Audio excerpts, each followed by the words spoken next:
11-year-old Robert Yummy Sandifer was executed by fellow gang members after he killed a 14-year-old girl. Chicago's South Side, August 28, 1994.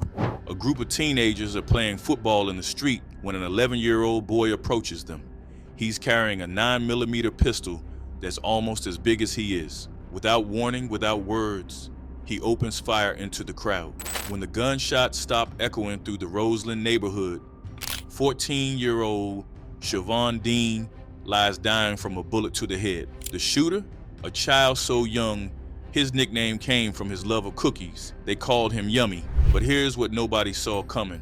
3 days later, that same 11-year-old would be executed by his own gang members, shot twice in the back of the head and dumped under a railroad bridge like garbage. This is the story of Robert Yummy Sandifer, the youngest assassin in Chicago's history, a child soldier manufactured by the streets, used as a weapon, then discarded when he became a liability. His story made Time magazine, changed federal laws, and forced America to confront an uncomfortable truth about what we do to our most vulnerable children. Picture this: an 11-year-old with 23 felonies, abandoned by every system designed to protect him, turned into a killer by the only people who showed him love. This isn't glorification. This isn't celebration. This is understanding how we create monsters in America. Let's be clear about what Robert Sandifer represents. He's not an anomaly. He's a product of systematic failure at every level of society. March 12, 1983. Robert enters the world in Chicago's South Side to a 16-year-old mother with a crack addiction and a father who's already in the system. But here's the thing about Yummy's story. The abuse starts immediately. Before he can walk, before he can talk, before he can even understand what's happening to him, Robert is being burned with cigarettes. Physical examinations would later reveal burns on his arms, neck, and torso. We're talking about torture of an infant. By age 3 years old, the Department of Children and Family Services knows his name. Think about that. A toddler so brutalized that neighbors are calling authorities. But here's where the story turns dark. Removing him from his mother's house wasn't a rescue, it was just a transfer to a different kind of hell. 1986, 3-year-old Robert gets shipped to his grandmother's house in Roseland. You'd think this would be salvation, right? Wrong. Picture this: 19 children crammed into one house. 19 kids competing for food, attention, basic human needs. And the grandmother? She's running what amounts to a child warehousing operation, collecting government checks while providing minimal care. The abuse doesn't stop, it intensifies. More cigarette burns, regular beatings, neglect so severe that by age 8, Robert has completely given up on the idea that adults will protect him. Here's what makes this different from other tragic childhoods. Robert doesn't just suffer in silence. By age 8, he drops out of school entirely, not truancy, not behavioral problems, complete abandonment of education. While other kids are learning multiplication tables, Robert is learning to steal cars. Age 10, Robert gets arrested for armed robbery. 10 years old with a gun, robbing adults on the street. The psychological evaluation is devastating. Robert is a child growing up without any encouragement and support, and he has a sense of failure that has infiltrated almost every aspect of his inner self. But here's what nobody saw coming. Instead of intensive intervention, instead of trauma therapy, instead of a stable placement, they send him to Lawrence Hall, DCFS shelter, and Robert, he runs away and never comes back. From 1993 until his death in 1994, nobody, not family, not social services, not schools, knows where this child is living. He's a ghost, surviving on Chicago's streets, getting arrested regularly, but always released because he's just a kid. The mathematics are simple. Every adult in Robert's life failed him. Every institution designed to protect children abandoned him. And when you abandon a child completely, someone else will claim them. Here's the thing about gangs and damaged children. They see opportunity where others see problems. The Black Disciples didn't recruit Robert despite his trauma. They recruited him because of it. Think about this from their perspective. Here's an 11-year-old with nothing to lose, desperate for belonging, willing to do anything for acceptance. He's been failed by every legitimate authority figure in his life, so he's not going to trust police or social workers. Perfect soldier material. They gave him what he never had: structure, protection, a sense of family. They called him Lil Bro, fed him, clothed him, gave him a place to sleep. For the first time in his life, Robert felt wanted. But here's where the story turns darker. That love came with a price. And by the time Robert understood what that price was, he was already branded literally. BDN tattooed on his right forearm. Black Disciple Nation, property of the gang until death. Let me break down the economics of using children as weapons. First, they're desperate for belonging. They'll do anything to prove loyalty. Second, they don't fully understand consequences. They're fearless in ways adults aren't. Third, and most importantly, the juvenile justice system treats them with kid gloves. An adult caught with a gun faces serious federal time. A child, slap on the wrist, maybe sometime in juvenile detention, then back on the streets. It's the perfect loophole for criminal organizations. By age 11, Robert had accumulated 23 felonies, 23 separate crimes, and he kept getting released because he was just a child. The same system that failed to protect him was now enabling his transformation into a weapon. They called him Yummy because of his obsession with cookies, chocolate chip, Oreos, anything sweet. His Aunt Gloria would later remember how his face would light up whenever there were treats around. But here's what makes this heartbreaking. That nickname represents the last innocent part of Robert's childhood. An 11-year-old who still got excited about cookies was carrying a 9mm pistol and running with grown men who saw him as expendable. The contrast is devastating. During the day, he might be begging for cookies like any normal kid. At night, he was committing armed robberies and shootings for the Black Disciples. 1994, Robert's reputation on the streets is growing. He's not just another gang member, he's becoming known as someone willing to do anything. No hesitation, no questions asked. But here's the thing about being the gang's go-to weapon. You become valuable and dangerous at the same time. Valuable because you'll handle the jobs others won't. Dangerous because you know too much and you're unpredictable. The Black Disciples are using Robert for increasingly serious crimes. Robberies, shootings, intimidation.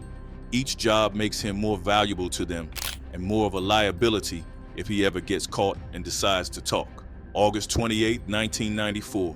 The Black Disciples have a problem that needs solving. Rival gang members are disrespecting their territory, and they need to send a message. They need someone expendable to handle it. They choose Robert. Picture this. Gang leaders hand a 9mm semi-automatic pistol to an 11-year-old boy and give him a target. Walk up to South Perry Avenue, find the rival gang member, eliminate the threat. Simple mission for their perfect weapon. But here's where the story turns tragic. Robert is still just a child, and children make mistakes. 6:30 p.m., South Perry Avenue. Robert approaches a group of teenagers and walks up to 16-year-old Kayanta Britton. "What you claim?" Robert asks, gang terminology for asking about affiliation. Britton tells him he's not involved in gang activity. He's just trying to live his life, but Robert has his orders. He pulls out the 9mm and shoots Britton in the stomach at point-blank range. Britton survives, but when police ask who shot him, his answer shocks everyone. "Yummy shot me. I knew it was Yummy. I saw his face." Think about this. An 11-year-old so notorious for violence that rival gang members recognize him on sight. This isn't childhood. This is a child soldier operating in America's urban war zones. But 2008 is coming. No, wait, but disaster is coming for Robert, and he doesn't even know it. 2 hours after shooting Britton, Robert returns to the same area. He spots 6 teenagers playing football in the street. In his child's mind, these must be the enemies he was sent to eliminate. He approaches wearing a shirt that says, "Boss," no mask, no attempt at concealment, and he opens fire into the group. Bullets spray everywhere. A parked van gets hit, house windows shatter, and in the chaos, a stray bullet finds 14-year-old Siobhan Dean. Siobhan wasn't with the boys, she wasn't in a gang, she was an innocent girl walking past at the wrong moment. The bullet strikes her in the head and she dies an hour later at the hospital. Here's what nobody saw coming. In that moment, Robert transformed from asset to liability. He had just killed an innocent child and the heat was about to become unbearable. Within hours, Chicago PD and the FBI are hunting an 11-year-old killer. The boys Robert was targeting identify him immediately. His reputation precedes him even among his intended victims. But here's the thing about Robert. He's still just a scared kid who wants to go home. For 3 days, he hides in abandoned houses, being fed by black disciples who feel sorry for him. August 31st, 1994, Robert shows up at a neighbor's porch and asks them to call his grandmother. He wants to pray with someone. He's frightened and alone, still believing his gang family will protect him. When the neighbor goes inside to make the call, Robert waits on the porch like an obedient child. But here's what he doesn't know. His own gang has already decided his fate. Let's be clear about what the black disciples were facing. Robert had killed an innocent girl, the media was going crazy, and federal agents were asking questions. But the real problem wasn't the murder. It was the risk that Robert might talk. Children are unpredictable. They get scared, they want their families, and they might tell authorities everything they know about gang operations. The black disciples couldn't take that risk, so they made a decision that shocked even hardened criminals. They decided to execute their own child soldier. The job fell to Craig and Derek Hardaway, brothers aged 16 and 14. These weren't seasoned killers. They were kids themselves, caught in the same system that had destroyed Robert. But here's the thing about gang loyalty. It only flows upward. The gang made it clear, either they killed Robert or they would be killed themselves. In this game, there's no middle ground. When the neighbor goes inside to call Robert's grandmother, the Hardaway brothers pull up in a car. They tell Robert they're there to help him escape Chicago, to take him somewhere safe. Robert trusts them completely. These are his gang brothers, his family. If they say they're going to help him, he believes them without question.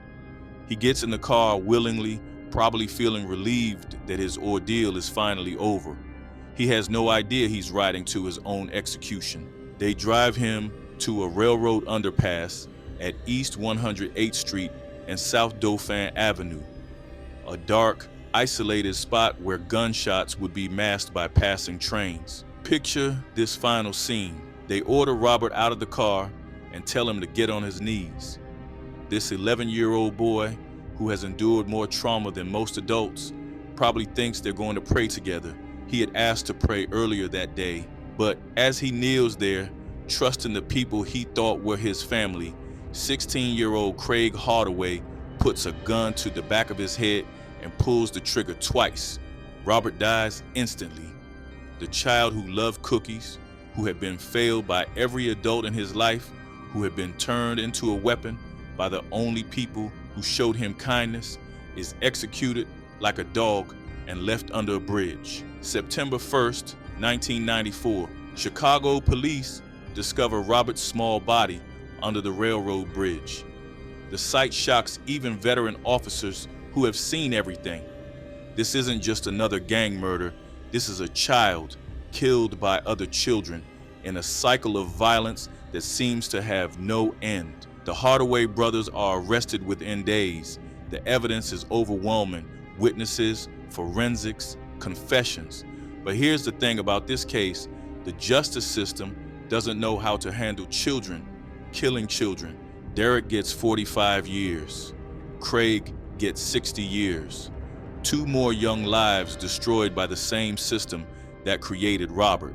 But the real criminals, the adult gang leaders who ordered the execution, who turned children into weapons, who created this entire situation, they walk free. They always do. Here's what nobody saw coming. The Hardaway brothers didn't waste their decades in prison.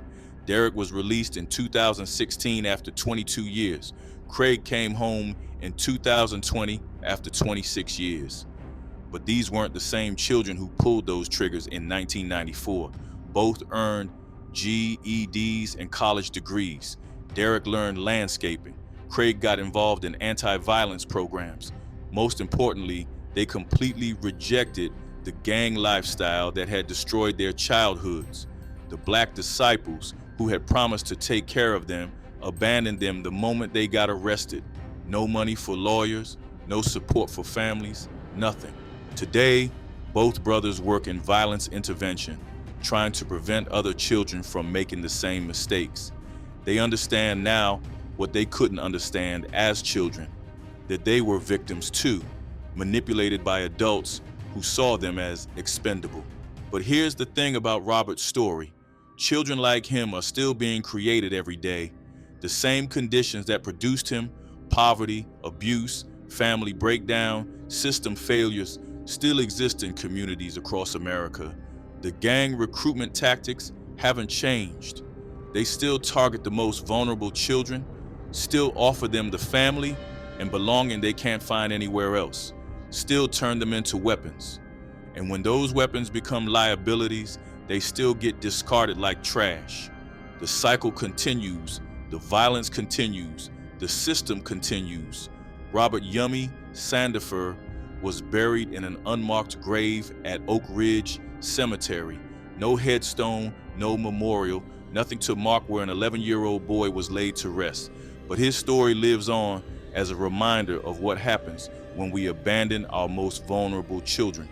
He deserves to be remembered not as a monster, but as a victim, a little boy who loved cookies and never got the chance to become anything more than what the streets made him. The mathematics are simple. Every child deserves love, stability, and opportunity. Every child deserves adults who will fight for them instead of giving up on them. The question is, what are we going to do about it?